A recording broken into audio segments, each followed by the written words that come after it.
సర్వాధికారియు నిరంతర స్తోత్రార్హుడు యేసుక్రీస్తు ప్రభువారి ప్రశస్త నామంలో ఉదయకాలపు వర్తమానాల కొరకు ఎదురు చూస్తున్న మీ అందరికీ ఇమాన్యుయల్ మినిస్ట్రీస్ తరపున మా శుభాభివందనాలు తెలియచేస్తున్నాను. క్రీస్తునందు మాకు అత్యంత ప్రియమైన దైవ జనాంగమా, ఎలా ఉన్నారు? కుటుంబ సభ్యులందరూ క్షేమంగానే ఉన్నారు కదా? అవును. ఈ అరుణోదయపు దినాన్ని లేచి ప్రార్థించుకున్నారా? తమ్ముడు చెల్లి, మిమ్మల్ని కనీసం 2-3 అధ్యాయులైన దేవుని వాక్యాన్ని చదువుకున్నారా? ఈ మాట వినటంతో అనయా, ఈ ప్రశ్న మమ్మల్ని అడిగి 3-4 రోజులు అవుతుంది, ఈ ప్రశ్న కొరకు మేము చాలా ఎదురు చూసాం అని అనుకున్నారు కదా. Thank you. మీ అందరి ప్రార్థనల ద్వారా న్యూజిలాండ్ దేశానికి నేను, దైవ సేవకురాలు క్షేమంగా రావటానికి ప్రభు కృప చూపించారు. మా ప్రయాణాల కొరకు ప్రార్థించిన మీ అందరికీ చేతులు జోడించి వినయ మనస్సుతో మీ అందరికీ కృతజ్ఞతలు తెలియచేస్తున్నాను. దేవుని అనాది సంకల్పం, అత్యంత కృప క్షేమంగా తీసుకుని వచ్చి అడుగుపెట్టిన ప్రతి స్థలంలో తన మహిమ కొరకు ప్రభువారు వాడుకుంటూ ఉన్నారు. అందుకై సమస్త ఘనతలు యేసయ్యకే కలుగునుగాక. మంచిది. న్యూజిలాండ్ దేశంలో ఆక్లాండ్ అనే టౌన్లో మేమున్నాం. చూస్తూ ఉన్నారు కదా సముద్రం. ఒకసారి గెస్ చేయండి, ఏ సముద్రం ఇది? కింద కామెంట్ బాక్స్లో రాయండి. ఎస్, ఈ సముద్రం పేరు పసిఫిక్ మహాసముద్రం. న్యూజిలాండ్ దేశం పసిఫిక్ మహాసముద్రపు ఒడ్డున ఇదొక ద్వీపం, చుట్టూత సముద్రం, ఓ రకంగా ఐలాండ్, అతిపెద్ద ఐలాండ్, చాలా అద్భుతమైన సుందరమైన దేశం. దేవుని అందాలు, దేవుని సృష్టి ఎంత అద్భుతంగా ఉంటుంది, దేవుని చేతి పనులు ఎంత అద్భుతంగా ఉంటాయో ఈ దేశాన్ని చూస్తే, ఈ దేశ అందాన్ని చూస్తే దేవుని కొనియాడకుండా ఉండలేం. మరోవైపు భూలోకమే ఇంత అద్భుతంగా ఉంటే, భూమే ఇంత అద్భుతంగా ఉంటే, దేవుడు తన స్వహస్తాలతో నిర్మిస్తున్న పరలోక పట్టణం ఇంకెంత అద్భుతంగా ఉంటుందో తలస్తే హృదయం ఉప్పొంగేటట్లుగా ఉంది. మంచిది. ఈ దినం న్యూజిలాండ్ దేశం నుంచి ఒక ప్రత్యేకమైన అంశం మీతో వాక్యం పంచుకోవాలని ఈ సముద్ర తీరాన దేవుని సన్నిధిలో ఆశపడి ఈ మాటలు మీతో పంచుకుంటూ ఉన్నాం. గడిచిన దినాల్లో అమెరికా నుండి ఆస్ట్రేలియా వరకు అని నేనంటే, ఓ తమ్ముడు లక్ష్మణ్ న్యూజిలాండ్ ఇదే ఆక్లాండ్ టౌన్లో ఉంటాడు. ఇదిగో ఈ తమ్ముడే, అన్నయ్య మీరు అమెరికా నుంచి ఆస్ట్రేలియా అనకూడదు, ఆస్ట్రేలియా కాదు, మీరు న్యూజిలాండ్ అనాలి అన్నాడు. ఎందుకు తమ్ముడా అన్నాను. సూర్యుడు మొట్టమొదటి ఉదయించేది, సూర్యోదయం ప్రారంభమయ్యేది మా దగ్గర నుంచే. ఆ తర్వాతే అలా అలా అలా అలా సూర్యోదయం ప్రారంభమయ్యేది. చూసారా, ఈ కొండలు, ఈ ప్రాంతాల నుంచే సూర్యోదయం ప్రపంచ దేశాలకు నూతన దినం ఈ ప్రాంతం నుంచే ప్రారంభమవుతుంది. సో ఇది చూసిన వెంటనే సూర్యోదయాన్ని గూర్చి వాక్యం మీతో పంచుకోవాలని నా హృదయం ఎంతగానో పరిశుద్ధాత్మ చేత రేపబడి సూర్యోదయాన్ని గూర్చి మీతో వాక్యం పంచుకోవాలని నేను ఆశపడుతూ ఉన్నాను. సూర్యోదయం విన్నారా? అంతవరకు చీకటి. ఎప్పుడైతే సూర్యుడు భూమి మీద ఉదయించాడో చీకటంతా పారిపోయి చీకటి ప్రాంతాలన్నీ వెలుగుమయంగా మార్చబడతాయి కదా. పరిశుద్ధ గ్రంథమైన బైబిల్లో దేవుణ్ణి సూర్యుడితో పోల్చింది. అలాగని సూర్యుడు ఏ ఒక్క నాటికి దేవుడు కాదు. అలంకారప్రాయంగా మనకు అర్థమవటానికి దేవుడు వెలుగుతో నిండినవాడు, సమీపింపరాని తేజస్సులో ఉన్నవాడు అనే మాట మనకు అర్థం అవటానికి మన కంటి కనబడి పదార్థాలతో దేవుడు పోల్చి మాట్లాడుతూ వచ్చాడు. దేవుడు ఏ ఒక్క నాటికి సూర్యుడు కాజాలడు. అందుకనే క్రైస్తవులు ఎప్పుడు సూర్య నమస్కారాలు చేయరు, చంద్ర నమస్కారాలు చేయరు, నక్షత్రాలకు పూజించరు. అఫ్కోర్స్ వాటిని పూజించే వాళ్ళు ఉంటారు, వాళ్ళ విశ్వాసాన్ని మనం కించపరచకూడదు.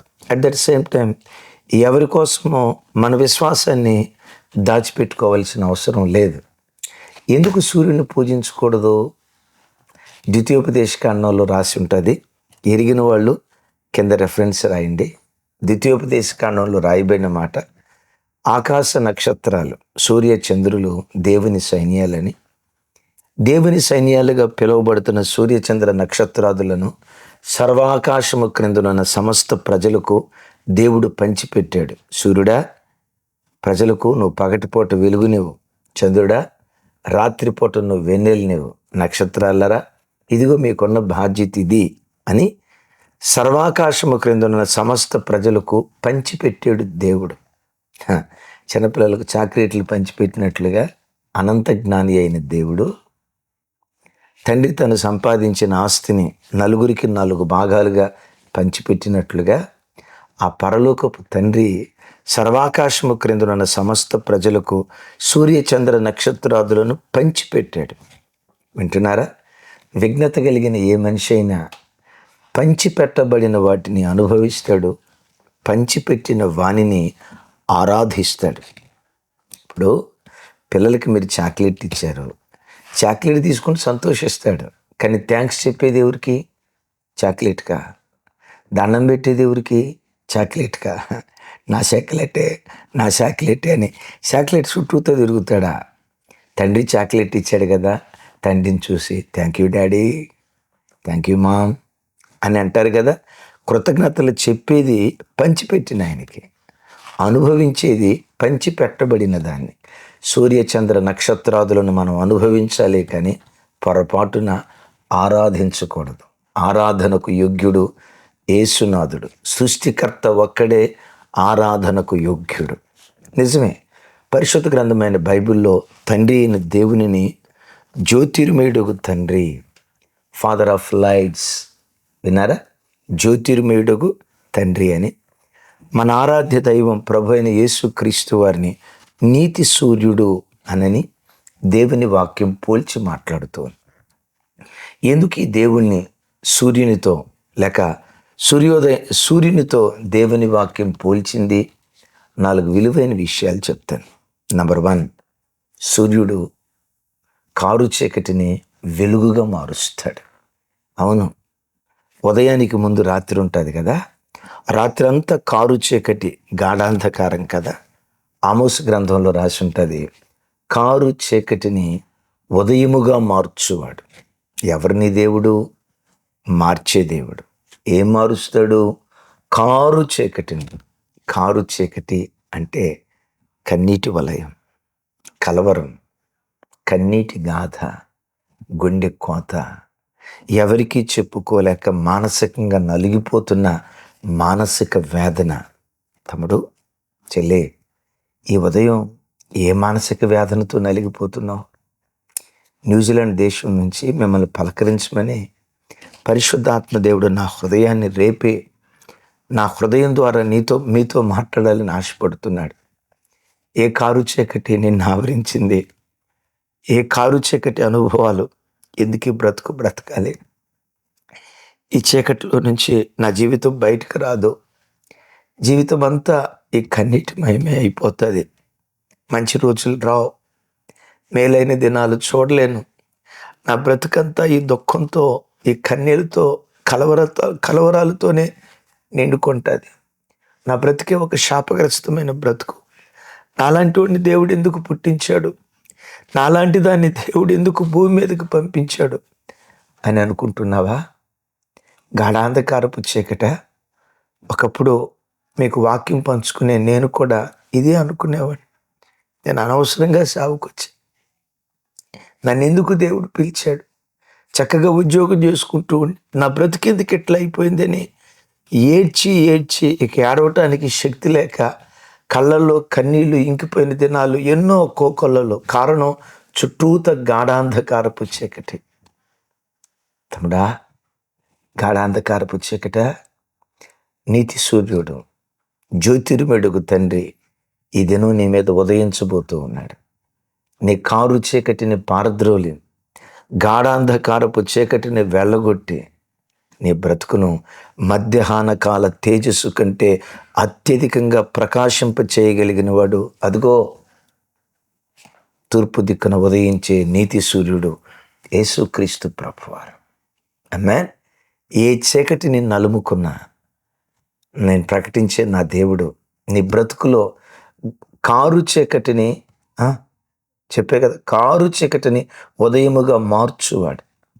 ఇదే దావీదెరిగి ఓ స్థలంలో అంటాడు, నా దీపమును వెలిగించువాడవు నీవే, నా దేవుడైన యెహోవా నా చీకటిని వెలుగుగా చేసి ఉన్నాడు. ఈ మాట చదివేటప్పుడు కాస్తంత నవ్వు వస్తుంది, నిజమే కదా. గుండెల్లో నుంచి ఒక నిరీక్షణ కూడా పుట్టుకొస్తుంది.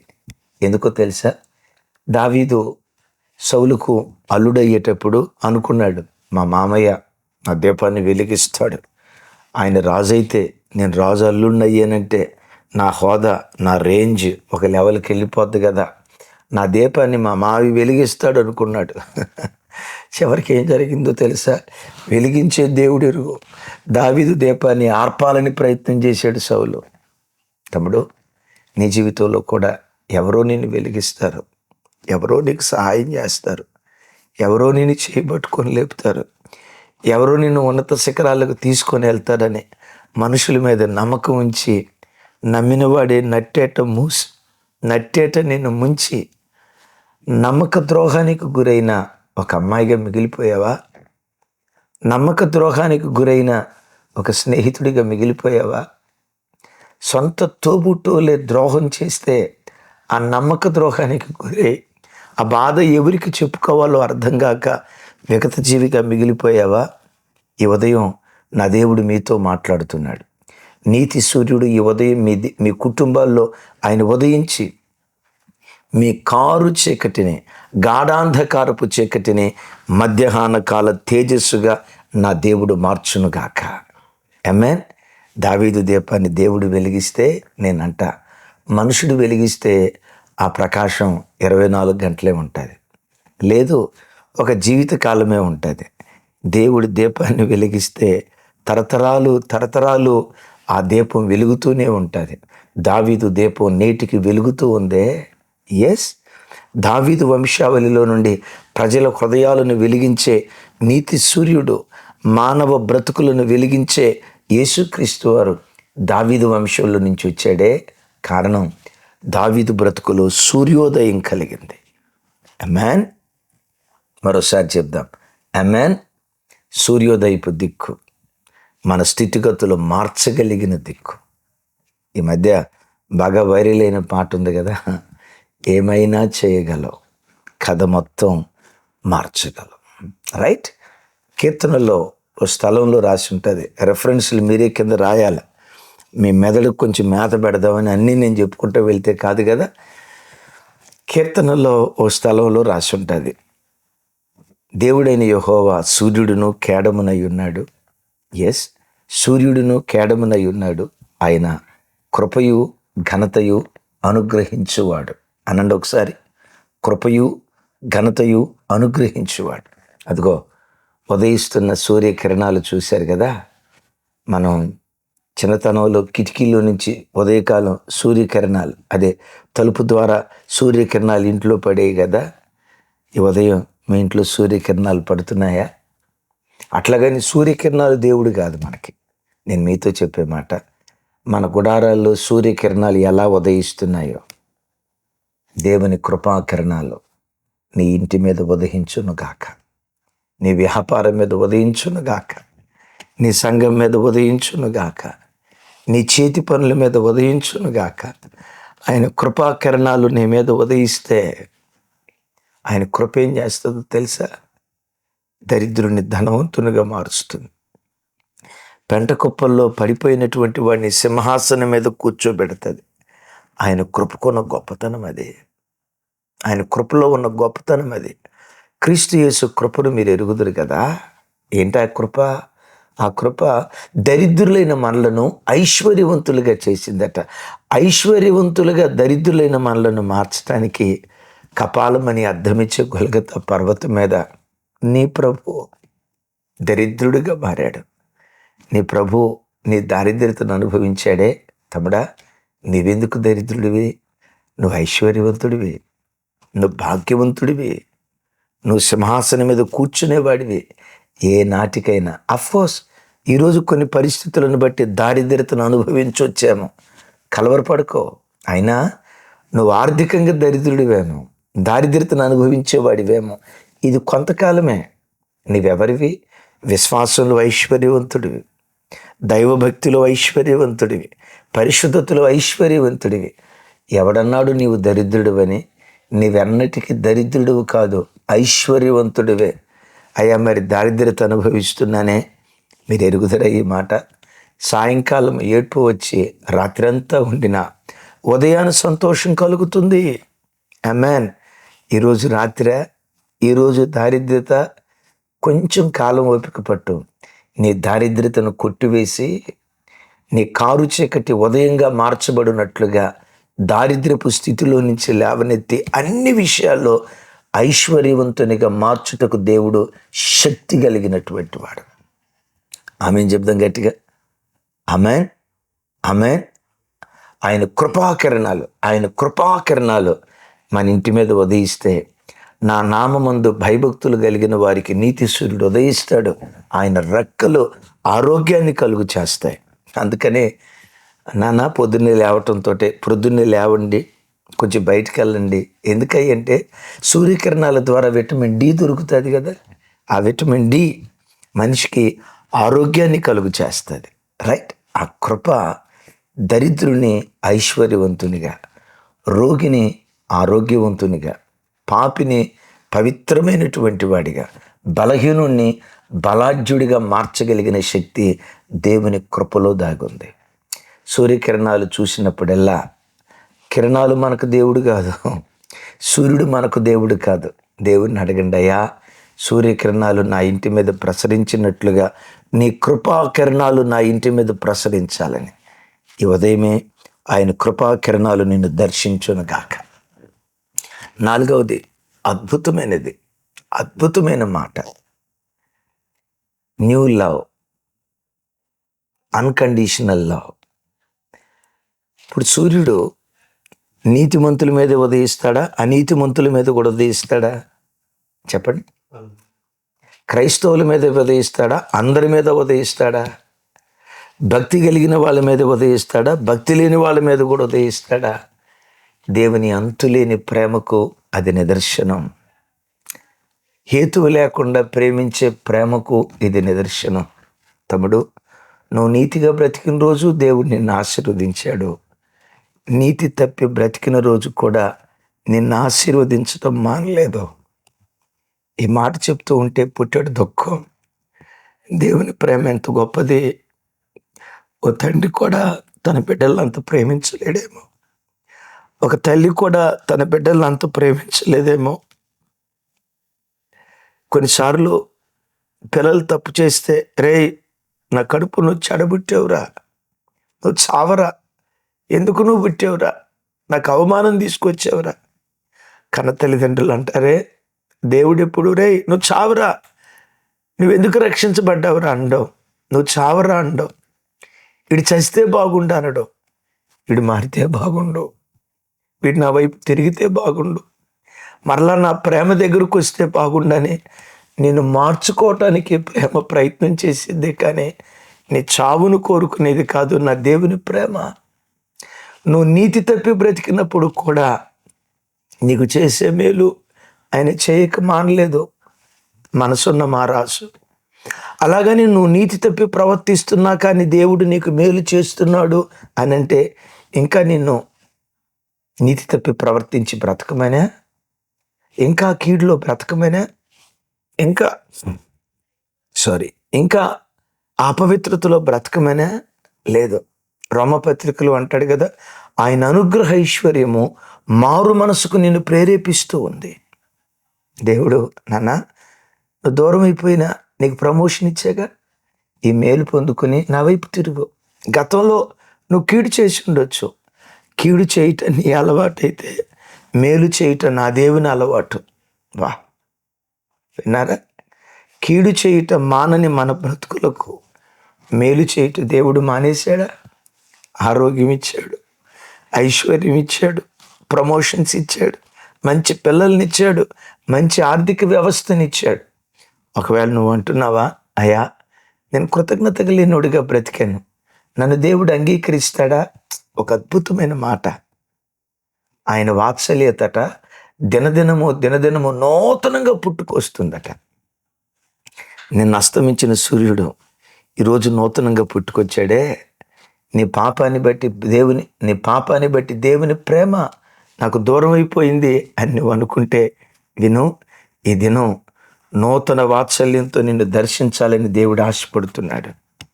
విన్నారా? అలాంటి దేవుడు ప్రేమిస్తాడా? పశ్చాత్తాపడి దేవుని దగ్గరికి రా. నీ మీద నీతి సూర్యుడు ఉదయించి తన వాత్సల్యాన్ని నీ మీద కురిపించడం ప్రారంభిస్తాడు. చివరి మాట, 4వది, సూర్యోదయం ప్రపంచానికి ఇచ్చే ఒక అద్భుతమైన సందేశం. ఈ మాట చెప్తున్నప్పుడు నాకు ఒకంత భయం, జాగ్రత్త, మనందరినీ దిద్దుబాటు చేయాలని ప్రత్యేకంగా మీతో పంచుకోమని నా హృదయాన్ని పరిశుద్ధాత్ముడు ప్రేరేపిస్తున్న దివ్యమైన విషయం. సూర్యోదయం ప్రపంచ మానవాళికి ఇచ్చే ఓ భయకంపితమైన ఒక నిరీక్షణతో కూడుకున్న పాఠం ఏంటో తెలుసా? న్యూజిలాండ్లో ఉదయం అయితే భారతదేశంలో చీకటి, భారతదేశంలో ఉదయం అయితే న్యూజిలాండ్లో చీకటి, అమెరికాలో ఉదయం అయితే భరతగడ్డలో చీకటి, భరతగడ్డలో పగటిపూటైతే అమెరికాలో రాత్రి. అంటే ఒకే సూర్యుడు ఉదయించాడు నిజమే, ఒకవైపు చీకటి, మరొక వైపు వెలుగు. ఇది దేవుని న్యాయ తీర్పు గుర్తు. యేసుక్రీస్తు వారు నీతి సూర్యుడిగా ఉదయించబోతున్నాడు. జీవులకు అంతిమ న్యాయాధిపతిగా ఆయన ఉదయించబోతూ ఉన్నాడు. తమ్ముడా, చెల్లి, నా మాటలు వింటున్నారా? మొదటి రాకడలో గొర్రెపిల్లగా ఆయన ప్రత్యక్షమయ్యాడు. రెండవ రాకడలో గొర్రెపిల్లగా కాదు, యోధాగోత్రపు కొదమ సింహంగా జీవులకు అంతిమ న్యాయాధిపతిగా ఆయన ప్రత్యక్షం కాబోతూ ఉన్నాడు. ఆయన ప్రత్యక్షమైనప్పుడు కొందరి బ్రతుకులు వెలిగించబడతాయి, పరలోక రాజ్య వారసులుగా మార్చబడతారు. అదే కొందరి బ్రతుకులు, చెప్పండి, అదే కొందరి బ్రతుకులు చీకటి. సూర్యుడు ఉదయిస్తే ఒకవైపు వెలుగు, మరోవైపు చీకటి. భక్తి లేని వారికి చీకటే, పాపం చేసేవారికి చీకటే, అపవిత్రతలో దొర్లేవాడు చీకటే, త్రాగుబోతులకు చీకటే, వ్యభిచారులకు చీకటే, అక్రమ సంబంధాలు బ్రతికేవాడికి చీకటే. మై లైఫ్ మై రూల్స్, నా జీవితం నా ఇష్టం అనుకునేవాడికి చీకటే. నా జీవితం మీద సార్వభౌమాధికారం నా దేవునిదే, సర్వ హక్కులు దేవునివే అని దేవుని చిత్తానికి ఎవరు తమను తాము అప్పగించుకుంటారో వారి బ్రతుకులు వెలిగించబడతాయి, వెలుగులోనికి, పరలోక రాజ్యానికి వెళ్తారు. నిజమే, నోవాహు కాలంలో నోవాహు కుటుంబానికి వెలుగు, ప్రపంచ మానవాళికి చీకటి. అవును, సొదొమ కాలంలో లోతు కుటుంబానికి వెలుగు. సొదొమ గొమొర ప్రాంతం అంతా అగ్ని గంధకాలతో కాల్చబడింది. తీర్పు. యెరికో పట్టణం అంత నాశనం అయిపోయింది. రాహాబు కుటుంబం తప్పించబడి యెరూషలేము చేర్చబడింది. తమ్ముడు, నీ కుటుంబం, మన కుటుంబాలు ప్రతిరోజు ఉదయం ఎర్లీ మార్నింగ్ మెసేజెస్ కొరకు ఎదురు చూసే ప్రతి కుటుంబం పరలోకంలో కనపడాలి. మన కుటుంబాలు పరలోకంలో కనబడాలి. ఒక డెక్క కూడా విడిచిపెట్టబడకూడదు. సూర్యోదయం నేర్పుతున్న పాఠం, సూర్యుడు ఉదయించినప్పుడు ఒకవైపు వెలుగు, మరోవైపు చీకటి. పరలోక రాజ్య వారసులుగా మనం బ్రతుకుదాం. ముగింపులో ఒక మాట, ఆ సూర్యోదయం మనకు కలగాలంటే మనం ఏం చేయాలి? ఆదికాండంలో ఒక స్థలంలో రాసి ఉంటుంది, అతడు పెనూయేలు నుండి సాగినప్పుడు సూర్యోదయమాయను అనండి. పెనూయేలు నుండి సాగినప్పుడు అతనికి సూర్యోదయమాయను. ఎక్కడ రాసింది ఆ మాట? కింద రెఫరెన్స్ రాయండి. ఎవరిని గూర్చి? మన పితరుడు యాకోబు గారి గూర్చి. పెనూయేలు నుండి సాగినప్పుడు అతనికి సూర్యోదయం ఆయను. ఎక్కడి నుంచి సాగినప్పుడు? పద్దనరాము నుండి సాగినప్పుడు కాదు, బేర్షెబా నుండి సాగినప్పుడు కాదు, హారాను నుండి సాగినప్పుడు కాదు. ఎక్కడి నుండి సాగినప్పుడు? పెనూయేల్ అనగా దేవుని ముఖము అని అర్థం. క్రైస్తవుడా, ప్రతి దినం లేవటంతో దేవుని ముఖదర్శనం చేసుకో. దేవుని ముఖదర్శనం చేసుకొని ముఖదర్శనం చేసుకున్న స్థలం నుంచి నువ్వు సాగిపోతే సూర్యోదయం అవుతుంది నీ బ్రతుక్కి. నీతి సూర్యుడు ఉదయిస్తాడు, నీ చీకటి పొరలు ఛేదించబడతాయి, కారు చీకటి వెలుగుగా మార్చబడుతుంది. నిజమే. పెనుయలకు రాకమునుపు యాకోబుకి ఎన్ని భయాలు. అన్నొస్తాడు, చంపేస్తాడు, నా కుటుంబం నాశనం అయిపోతుంది, యాకోబు అనేవాడి కుటుంబం ఇక మిగలదు, 13 మంది పిల్లలు మొత్తం హతులైపోతారు, 12 మంది పిల్లలు మొత్తం హతులైపోతారు, సర్వం కోల్పోతారు. యాకోబు భయపడ్డాడు. ఆ భయమనే కారు చీకటి నుంచి యాకోబుకు విడుదలిచ్చింది పెనుయేల్. మరణ భయం నుంచి యాకోబుకు విడుదలిచ్చింది పెనుయేల్. అతని బ్రతుకులు నీతి సూర్యుడు ఉదయించడానికి కారణమైంది పెనుయేల్. పెనుయేల్ అనగా దేవుని ముఖం. ప్రతిరోజు ఉదయం లేవటంతో దేవుని ముఖదర్శనం చేసుకో. ఆయన ముఖదర్శనం నీ బ్రతుకునకు సూర్యోదయంగా మార్చునుగాక. ఆమేన్. మంచిది. మన మధ్యలో దైవజనరాలు ఉన్నారు. దైవజనరాలు ప్రార్థన చేస్తారు.